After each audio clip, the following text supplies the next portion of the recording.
Hello, my name is Zhang Guangyi. I am a senior student this year, and I major in broadcasting and television in Communication University of China now. During the university, I participated twice in the 1-minute National College Students Video Competition parties planning work, and once in half-summer ceremony of the Beijing International College Films Festival. Through a systematic study of the filming and production of a documentary by a professor, my passion for documentaries was cultivated and the basic abilities of filming was mastered. So far, I have participated in the filming of 4 documentaries, including 2 shootings of the CCTV-led documentaries. In view of the above shooting experiences, I think I can quickly adapt to the development of film in the future.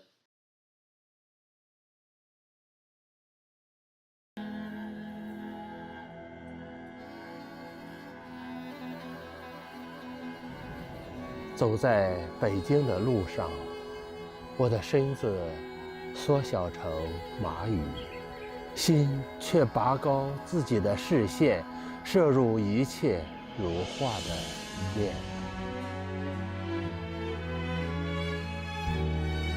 七彩的人流时时变换，有时红黄多一些，有时黑蓝多一些。人流朝四方涌动，成一波波的海浪，我淹没其中，如森林里一片孤独的树叶。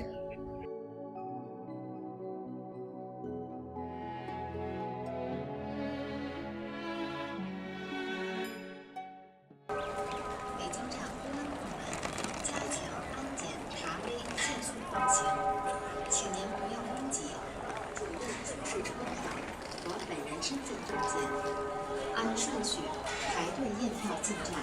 我们没有自己的住房，没有固定的工作，国家的政策风一吹，我们便如秋天的落叶，无奈地飘落。我是15年过完春节来到皮村的，那这个房间是16年的8月份，因为这里房租比较便宜，现在每个月是450，就是没有暖气的情况下，如果有暖气还得需要再加300。当然做晚饭，这是昨天剩的一顿这个肉汤。国家政策，说变就变。你看，他们都说前几年是北京欢迎你，现在呢好像是北京，这个不需要你了，很多这个像我们这样的这个打零工的都，被赶出北京了。不是说被赶好像不好听，实际上就说是，失去存在的这个基础了。如果真出现那种情况下，我好像也得走了，也得离开北京了。14列车已经请旅客们上车了。这一年像火车，年初我坐火车离家，年尾我坐火车回家。回家的路有300多节车厢那么长，回家的路有300多节车厢那么重。为了轻装回家，我果断地扔掉了劳累、心酸、无助，只留下了收获、喜悦、思念，一路高歌，向着家的方向前进。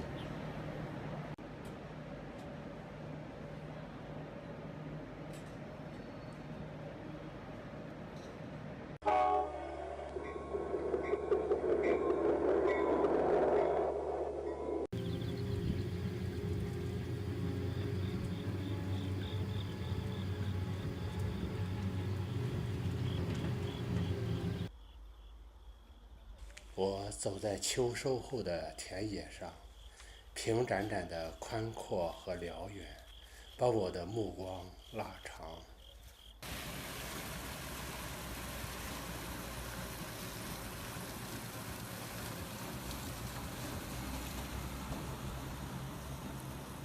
通过我刚才看了一下今年的玉米的这个长势情况，我感觉不如去年。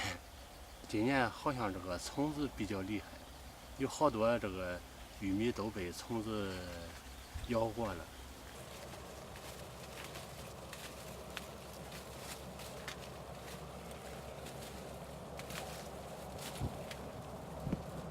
如果我们不种地也不行，为什么呢？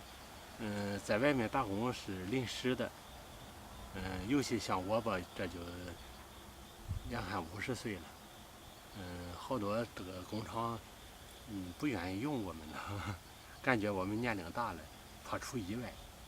我这几亩地还是一定要保留着。如果在外面混块去的话，我会回来继续种地。如果没地了，我就感觉心里没有依靠。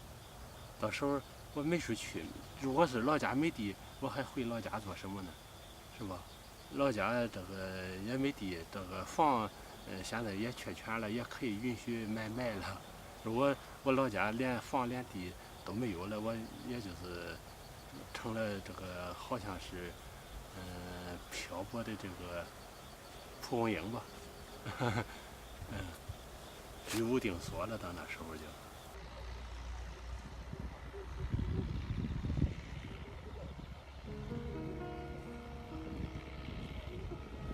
看到快成熟的时候，感觉心里很高兴，因为这些地也是我们的作品啊。我走在秋收后的田野上，凉风轻拂，衰草也摇晃，新翻的土地荡漾着起伏的波浪，脚下的松软拖住我的徜徉。于是我听到秋虫在把生命的惬意轻轻地唱。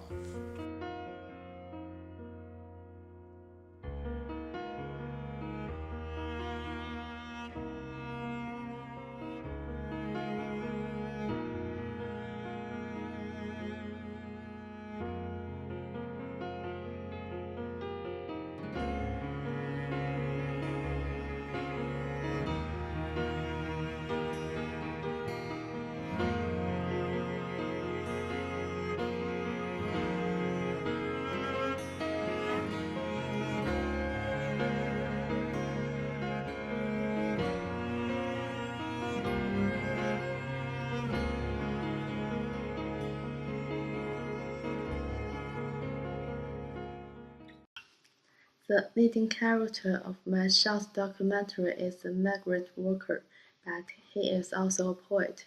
High-intensity work, the bitterness of work, and the yearning of his wife and son, and the feeling of life are all the inspiration for his creation. Most of his images are related to their own occupation.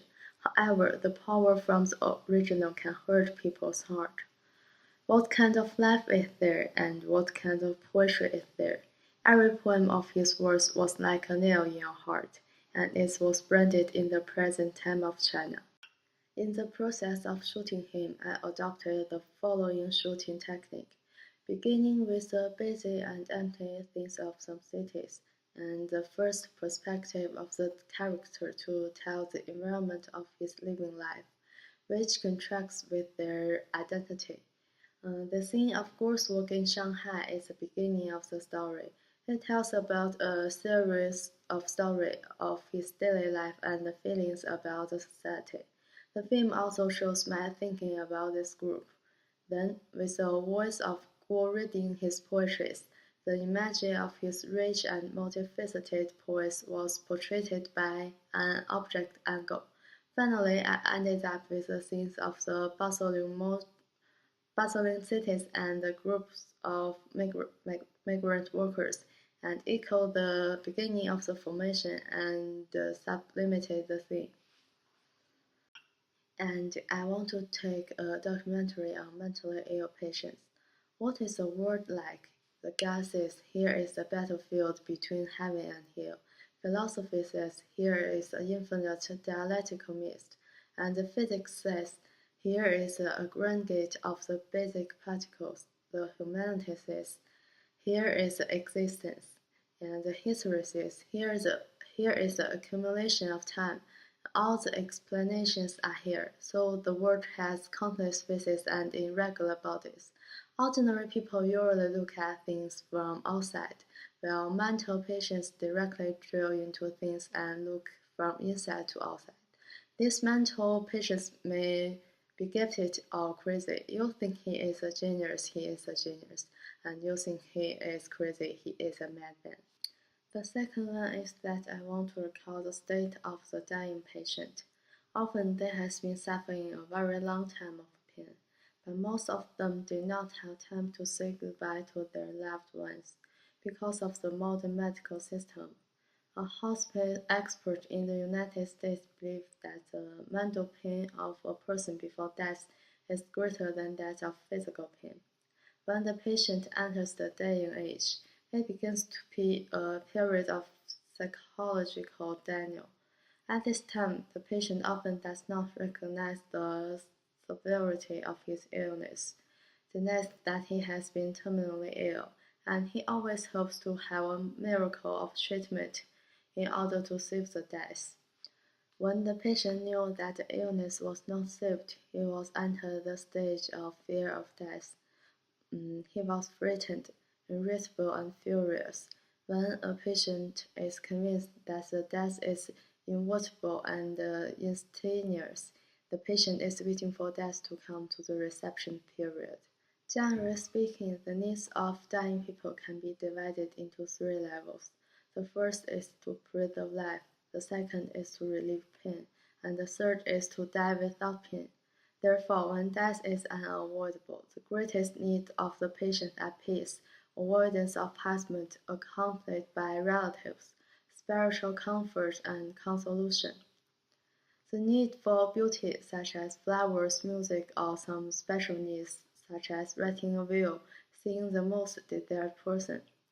Patients' relatives should try their best to give this patient spiritual comfort and care, so that they can enjoy the last moments of their lives without pain. Here I want to list three of my favorite movies, and the first one is Call Me By Your Name. I think love and beauty are the core of the movie. I always feel that there are only two kinds of good movies. One is to let people see the world, and the other one is to let people see themselves. This film undoubtedly belongs to the latter. Pictures often stay in meaningless settings, and many short clips are meaningless. Just like it does not intend to preach it, it does not regard you as an audience, but as much as it can bring you into the film's world. The second film I like to talk about is a Chinese documentary called This Is Life. In the department of Ghana, the struggle between life and death, the entanglement of giving up, and the generation gap between the old and the young are concentrated. This film, based on such background, leads the audience to go into the world, and the real reproductive process of women is rarely seen on the big screen in Chinese cinema. It is real and cruel. It shows a fertility dilemma that most people in China may face, and shows the truth of flesh and blood in front of the audience. The film is full of impact real story, and also uses the objective and calm perspective to overlook the essence of life. Although documentary photography is taken, the story is no less dramatic than the drama. Because of the impact of this documentary, I also want to make a film that makes the audience feel like they are watching their own life. The third one I like to talk about is Farewell My Concubine. It is a very important film for me, and it is no doubt a traditional story, but its thinking is very avant-garde. It was deeply excavated Chinese cultural history and human nature, gorgeous images, and exquisite plots. The tide of the times is flowing in the bones and blood of every individual. The involvement of profound cultural connotation and the great background of the times has made personal feelings deeply. Farewell to My Concubine is not to tell about the conventional emotional story, but a story suffering with strong Chinese charm, and a history of suffering in a country, and a history of the ups and downs of an artist in the history. I have strong sense of social responsibility, and I hope to show some of the unknown good or bad things to the audience through my lens, so that the audience can have a sense of substitution. I like a word of the French historian Regin pronounced, reality is infinitely more dramatic than fiction, as it has always been. I want to make the world pay close attention to the Frisian groups and focus on people who are suffering through my movies. Let the audience know that someone in the world is living in another way, a way we can hardly imagine. These people should be paid attention to. It is possible to be changed because it is only concerned. And I hope to learn more about documentary knowledge in this School of Film and Television. I hope to learn how to make better use of the language to tell the story, and how to construct the film to move the audience, and hope that I can learn the skill of the clips to make the connection between stories more fluent, and how to display the character with length and language.